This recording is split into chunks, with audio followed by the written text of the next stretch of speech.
विधानसभेत नाही आणि विधान परिषदेत नाही याची सत्ताधाऱ्यांना लाज वाटली नाही. राहुल गांधी विरोधी पक्षनेता असल्यामुळे भारतीय जनता पक्षाचे जे धुंदवडे निघत आहेत त्याच्यामुळे अमित शहापासून सगळे हादरले. भारतीय जनता पक्ष महाराष्ट्राच्या मुंबईच्या लढ्यात कुठेच नव्हता आणि आज ते आम्हाला अफवा शिकवत आहेत. त्यांचे मुंबईचे अध्यक्ष काय बोलत आहेत?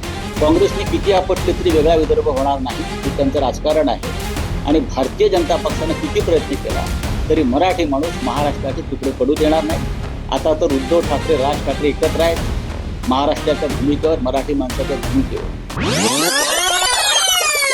बघा, विधिमंडळाची गेल्या काही वर्षामध्ये सर्कस झालेली आहे. सर्कस, दशावतार म्हणा, गांभीर्य संपलं विधिमंडळातल्या कामकाजाचं आणि पार्लमेंट मधल्या कामकाजाचं सुद्धा. संसदेमध्ये विरोधी पक्षनेते राहुल गांधी आणि प्रियंका गांधीमुळे संसदेमधल्या चर्चेमध्ये जान आहे किंवा लोकशाही जिवंत असल्याचं एक भान आहे. संसदीय लोकशाहीमध्ये सभागृहात मग महानगरपालिका असेल, जिल्हा परिषद असतील, नगरपालिका असतील, विधानसभा आणि संसदेमध्ये विरोधी पक्ष नेता असणं ही लोकशाहीची गरज आहे. संविधानाची सुद्धा ती आवश्यकता आहे. पण गेल्या काही वर्षामध्ये, विशेषतः 10-11 वर्षामध्ये विरोधी पक्षनेता कुठे ठेवायचाच नाही त्या दृष्टीने मांडणी करायची निकालांची, हे अमित शहा आणि मोदी यांच्या राजकारणाने ठरवलेलं आहे. मग महाराष्ट्र असेल, दिल्ली असेल, तरीही दिल्लीमध्ये यावेळेला राहुल गांधी यांनी 100 खासदार स्वतःचे आणि आमच्यासह मोठ्या प्रमाणात 240 लोक निवडून आणल्यामुळे विरोधी पक्षनेतेपद टाळता आलं नाही. पण विरोधी पक्षनेत्याचा सातत्यानं अपमान कसा करता येईल हे मात्र हे लोक पाहत असतात. महाराष्ट्रासारख्या राज्याला विरोधी पक्षनेता दोन्ही सभागृहात नाही, विधानसभेत नाही आणि विधान परिषदेत नाही याची सत्ताधाऱ्यांना लाज वाटली पाहिजे. लाज वाटली पाहिजे की विरोधी पक्ष नेत्याशिवाय तुम्ही कामकाज पुढे रेटताय, याचा अर्थ विरोधी पक्ष नेत्याला तुम्ही घाबरता. मग तो शिवसेनेचा असेल, काँग्रेसचा असेल किंवा राष्ट्रवादी काँग्रेस असेल, तुमची सायटी काढली जाते, तुम्हाला प्रश्न विचारले जातात, तुमच्या चुका दाखवल्या जातात. लोकशाहीमध्ये महत्वाचं साधन आहे. पण महाराष्ट्रात देवेंद्र फडणवीसांना आणि केंद्रामध्ये अमित शहा मोदी यांना लोकशाहीचे कोणते संकेत पाळायचे नाही. याआधी सुद्धा संख्याबळ कमी असताना महाराष्ट्रात विरोधी पक्ष नेता दोन्ही सभागृहात नेमलेले आहेत.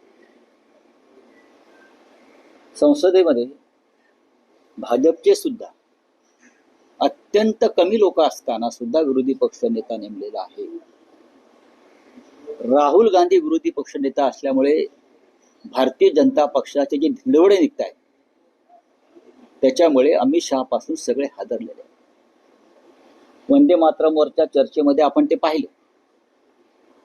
वंदे मातरमवर चर्चा 150 वर्ष झाली म्हणून जी सुरू केली त्याच्यामध्ये सगळ्यात बुरखे फाटले ते भारतीय जनता पक्ष आणि त्यांच्या बरोबरच्या ज्या संघटना आहेत, RSS सारखे, त्यांचे बुरखे फाटले. आपण भारतीय स्वातंत्र्य लढ्यात कुठेच नव्हता, तुम्हाला वंदे मातरमचा पुकार करण्याचा अधिकार नाही. मला अशी मागणी आहे पुढल्या अधिवेशनात की महाराष्ट्रात सुद्धा जे आपलं राज्यगान आहे, जय जय महाराष्ट्र मध्ये, त्याच्यावर चर्चा.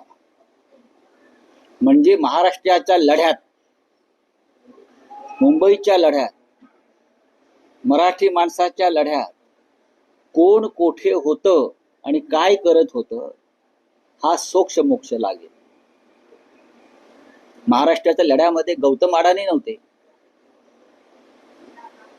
ज्या गौतम अडाणीसाठी मुंबई आणि महाराष्ट्र त्यांच्या पायाशी ठेवण्याचा प्रयत्न मिंदे आणि फडणवीस यांचं सरकार करते. म्हणून चर्चा होऊ द्या जय महाराष्ट्रावर सुद्धा. तर वंदे मातरमवर झाली तर राज्यगान, जय महाराष्ट्रावर चर्चा होऊ द्या. म्हणजे महाराष्ट्र कोणाचा आणि महाराष्ट्रासाठी कोणी रक्त सांडलं, कोणी बलिदान केलं आणि आता हा महाराष्ट्र कसा ओरबडला जातोय, मुंबई कशी लुटली जाते, हे देशाला आणि राज्याला कळू द्या. त्यात काही चुकीचं असं मला वाटत नाही. भारतीय जनता पक्ष महाराष्ट्राच्या मुंबईच्या लढ्यात कुठेच नव्हता आणि आज ते आम्हाला अक्कल शिकवत आहेत. त्यांचे मुंबईचे अध्यक्ष काय बोलतायत, रवींद्र चव्हाण काय बोलतात. रवींद्र चव्हाण हे पूर्वाश्रमीचे शिवसैनिक आहेत. त्यांनी तरी थोडं जपून बोललं पाहिजे. महाराष्ट्राच्या प्रश्नावर, मराठी माणसाच्या प्रश्नावर सगळ्यांनी एकत्र आलं पाहिजे. सगळ्यांनी, सत्ताधारी पक्षातले जे मराठी अभिमानी लोक आहेत त्यांनी सुद्धा आमच्या बरोबर आलं पाहिजे. आपले पक्षीय मतभेद असतील, पण आज मुंबई तोडण्याचा प्रयत्न सुरू आहे, विदर्भ तोडण्याचा प्रयत्न सुरू आहे. या राज्याचे प्रमुख मंत्री, महसूल मंत्री चंद्रशेखर बावनकुळे, जे कॅबिनेटचे महत्वाचे सदस्य आहेत, ते सांगतात विदर्भ वेगळा करण्याचे आमचं काम सुरू आहे, आमचा अजेंडा आहे. आणि देवेंद्र फडणवीस त्यावर काम करतायत. त्याच्यावर मिंधे गटाचा स्वतःला शिवसेना म्हणून घेणारा एकही आमदार उसळून उठला नाही. याचा अर्थ हे अमित शहाचे मिंधे आहेत.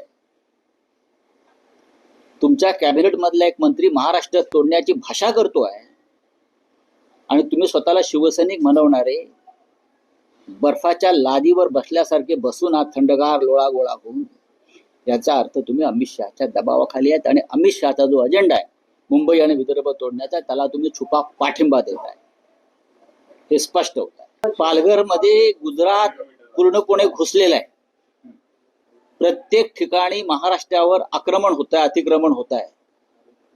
पालघरच्या सीमा ओलांडून गुजरात आतमध्ये प्रवेश केले पालघरच्या दिशेने. ते अजून पुढे येतील, कारण सगळे ठेकेदार तिथे काम करणारे हे त्यांचे आहेत. कधी काळी संयुक्त महाराष्ट्राच्या निर्मितीच्या वेळी त्यांनी पालघरवर दावा सांगितला होता. डांग, उंबरगाव, डहाणू, पालघर हे त्यांच्या गुजरातच्या अजेंड्यावर आहे, म्हणून त्यांनी बुलेट ट्रेन पालघरमधून काढलेली आहे. त्याच्यामुळे महाराष्ट्राला डोळ्यात तेल घालून लक्ष ठेवावं लागेल.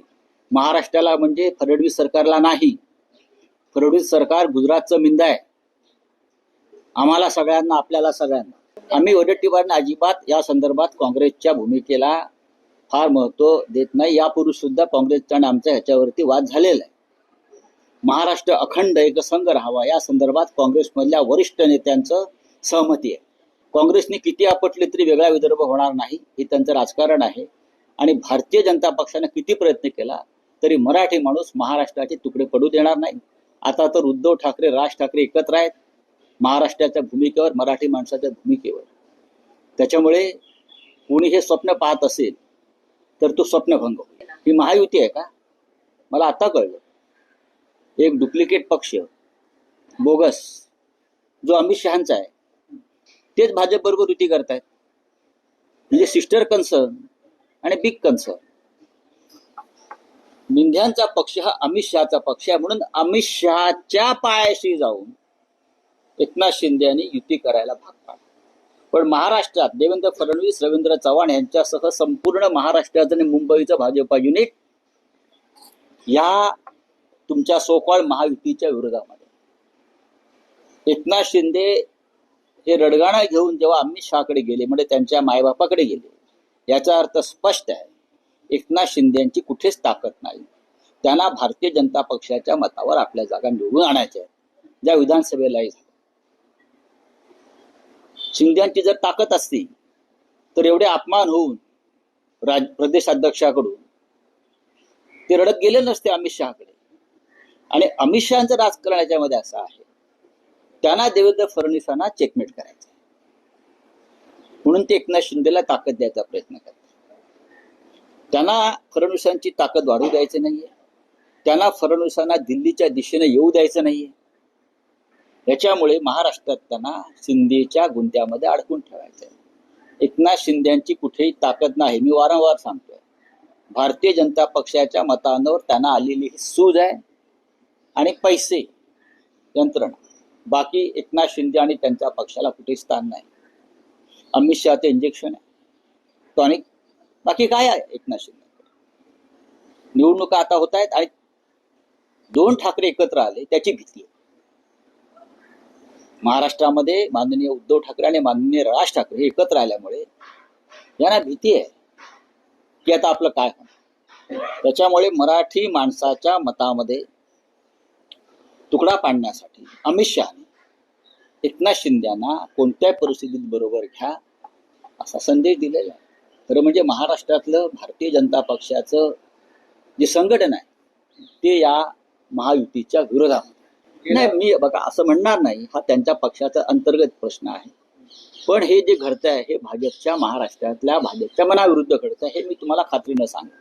बघा हा त्यांचं काय म्हणणं आहे मला माहित नाही. त्यांनी आमच्या विरुद्ध कोणी उभं करावं, भाजपने उभं राहावं किंवा अमित शहाच्या पक्षाचे जे लोक आहेत मिंदे गट त्यांनी उभं राहावं.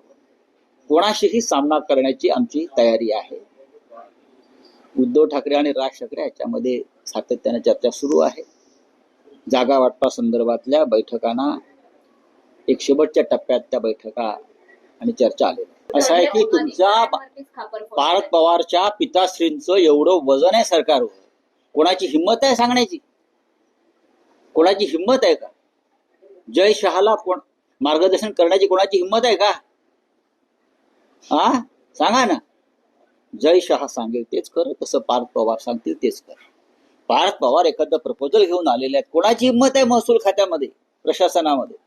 जय शहाने एखादी गोष्ट सांगितली अमित शहाच्या चिरंजीवाने, कोणाची हिंमत आहे? हा पाकिस्तान बरोबर सामना खेळला ना देशाच्या विरोध असताना, जय शहाची इच्छा होती. तसंच बघा आता फार रंगसफेदी करू नये अजित पवारांनी, गुन्हा केलेला आपल्या पुत्रानं, आणि हे हायकोर्टानं सांगितलंय यांना का दूर ठेवलाय का?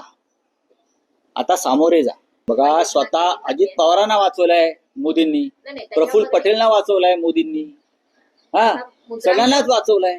आहे ना, सोपे रस्ते निर्माण करतात आपल्या गटातल्या भ्रष्टाचारांना वाचवण्यासाठी. आणि अजित पवारांचे चिरंजीव आहेत म्हणजे राजपुत्रच आहेत ते. चला, मुंबईतून मुली गायब होण्याचं प्रमाण वाढलेलं आहे, बेपत्ता होत आहे. महाराष्ट्राच्या अनेक नंदुरबार मधून सगळ्यात जास्त मुली गायब होतात. कुठे जात आहेत त्या? कोणत्या टोळ्या काम करतायत? महिला लाडक्या बहिणीच्या संदर्भात फक्त 1,500 रुपयांवरच तुम्ही महिलांना खुश ठेवताय.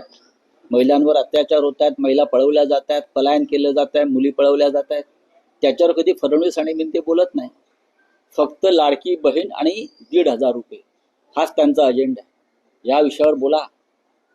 मुंबईतून मुली का गायब होत आहेत, कोणती टोळी इथे काम करते आहे, याच्यावर जरा फडणवीस तोंड उघडा, बोललं पाहिजे.